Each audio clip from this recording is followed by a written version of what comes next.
nurses have a way of tying them up.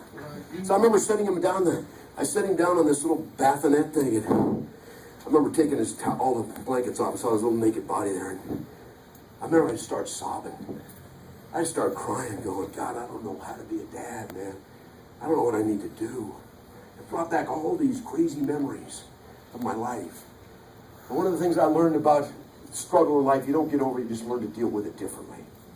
And so that loss of my dad has always been there in my life. I've forgiven him, 100% forgiven him. I'm not in bondage of it anymore, but little things trigger it. And I sat there and I looked at that little boy. And I was 32 years old, and that month I made $100,000. And I knew if I hadn't done what I did, I wouldn't be there. I wouldn't be there for the birth. I'd have been running a construction site. And I remember seeing that boy grew up, and they talk about moms bonding with their kids. I didn't leave the house for 3 weeks, man. I couldn't nurse him, but I did everything else. And I was just loving on that kid and putting him on my backpack and walking, thanking God for this beautiful child. And you know what? For the next 18 years of his life, his dad was full-time. We went to Thailand and rode elephants in Bangkok. My son at 10 skied off at Glen Eagles and St. Andrews in Scotland. We went on mission trips all over the world and worked with people in Africa and Haiti and all over the world. And my kids lived a life. They stayed at the 10 best resorts in the world. We lived in a $5 million house. That wasn't a big deal. It was just that they had a great life. But you know what? I was there. My son was a football star in high school and a baseball star. And I remember in his last Letterman banquet for football, the coach called me up and said, we'd like Mr. Holiday to come up. And I came up there and he said, they gave me a Letterman jacket and said, brother, you haven't missed a practice in 4 years. And I just thought, thank you, Jesus. Thank you.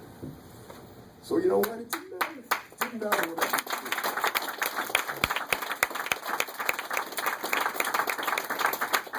So you know what? The nose, people didn't think it would work. It didn't matter at that point. My kids all three own their own companies, their own businesses. They're incredibly positive, successful people that are madly in love with their God. And I think it's because their mom and dad were there and we just being able to live this life that was amazing. It wasn't the money, it was our time. That's right. And some of you right now leave those kids to go to work. And you go do things that you don't even want to be doing. And I'm just telling you today, you have in your hands an opportunity to change your future and your life with the finest company that even exists in this industry today. You know why I came back into the industry? I've never done any other company. I've been approached, offered money from all of them, fly me in, do all this fancy stuff, come and, Craig, we want you aboard tonight. Everything's been no. You know why I came back? I came back to deliver the message like I'm delivering today to people like you. And just say, man, believe in yourself. Don't quit on that dream. If you're that DNA person, it ain't going anywhere. It's going to be in that gut and that soul for the rest of your life. It's not going anywhere. And every single one of you can do unbelievable things. You were made for greatness. The day you were born, you were given a big, huge platter of potential and care and love and opportunity and talent. And our job is to empty the plate when the day comes that we're gone. Because none of us control the birth date on the cemetery headstone, and none of us control the death date, but we control that dash that we live in between. And it's time for some of us to start living that dash. Get off of yourself. I don't know where you came from. But I know one thing, whatever life you lived from the time you were a little kid, whether it was crap or it wasn't good, or maybe some of it was good and some of it was bad, all of it has purpose if you turn around and use it with victory to share and bless the lives of other people. If we don't do that, none of it was worth it. It's nothing but pain. And we turn that pain into joy by giving other people, and someone comes up after an event that you shared and says, you were talking to me today. That's me. I needed to hear that. Thank you. Because you took the story and you turned it around, and now you can bless someone because guess what? You didn't stay there. You wrote another chapter. You opened another book in your life. You opened another chapter and you wrote it. Because the song's not going anywhere. And it's time for some of you to get up and change your life and get on the field and in the game. Some of you got trophies from your lives. You've done great things. Academics, in school. Some of you are athletes. You go back to your parents' house. You got these big boxes with all this hardware of trophies from all the great things you've done. You know what I'm going to ask you today? What have you done today? What are you doing now? It ain't over. Tell it's over. Tell the fat lady sings. It ain't over. So it's time for some of us to start a new life today and get in this business and understand what we really got and what you really got. You got hope to give to somebody. You got opportunity to give to somebody. You got the person that's quit, and they ain't going to quit when you show up. You got to just show up. Just show up. Someone's life. Every day. It ain't about you. It's about that list of names that somehow you wrote down, and you got to show up. I don't care if you feel like it. I don't care if you had a bad day. You got to be a matador of emotion. You have a tough morning, move it aside and move on with your day. You control your attitude. You control where you're going. You control what you're doing.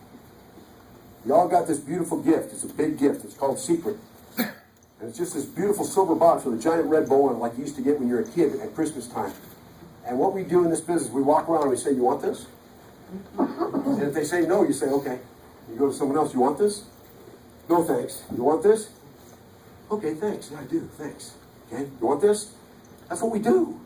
If they say no to it, does it change the value of the box? No. Is the box any less important, any less amazing, any less incredible because Joe and Mary said no to my box? Hell no.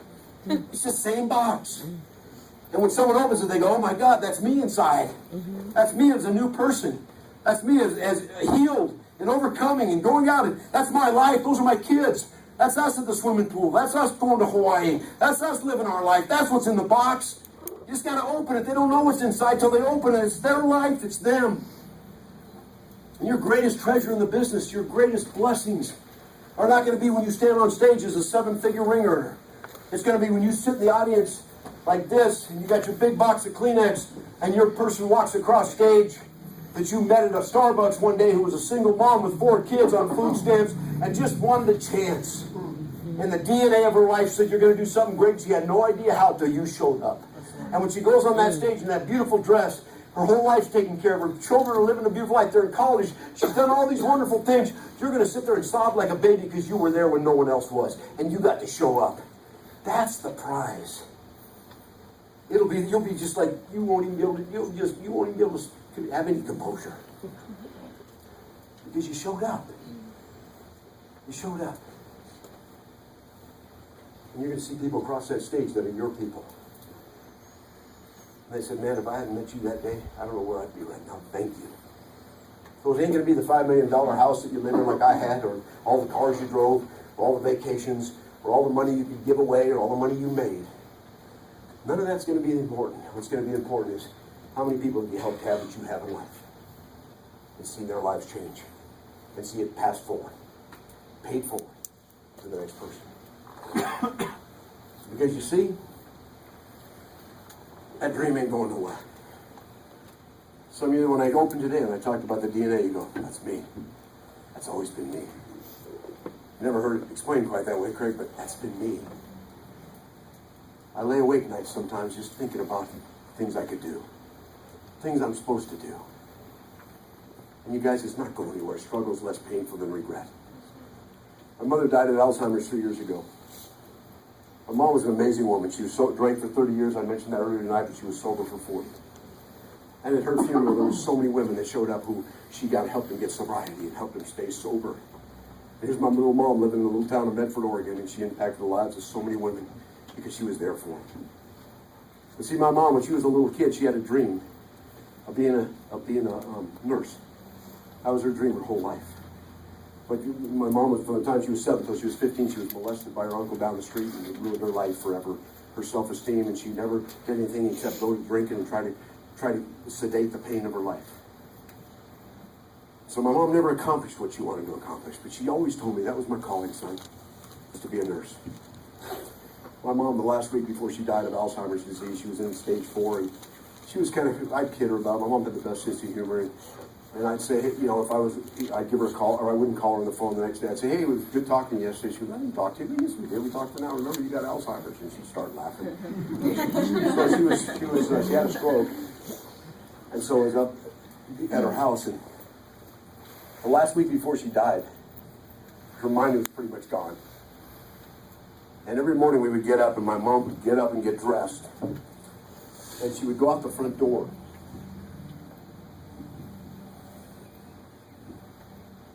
And she would turn around and come back in. She'd spend the next 2 hours telling me about her day at the hospital as a nurse. The kids she helped. She goes, I saved the guy's life today. Little boy, I had to resuscitate him and save his life. And I sat and listened. Because see, the dream isn't in the mind. The mind was gone. The dream's in the soul. In the heart. And she sat and shared for 1 week with the glory of the DNA and the dream in the sweet spot of her life. And then she died. Trust me. So many of you in here will impact lives. You will fill stadiums in this company. And some of you in here will be on that stage telling your story. Because you just decided to forget about where you've been and decided where you wanted to go. And that's what we're going to keep doing. We need you. You're not here by accident. We need you on this team. We need you to build it big. So we can change lives and we can keep adding people to this great business, this great opportunity. Thanks for letting me share.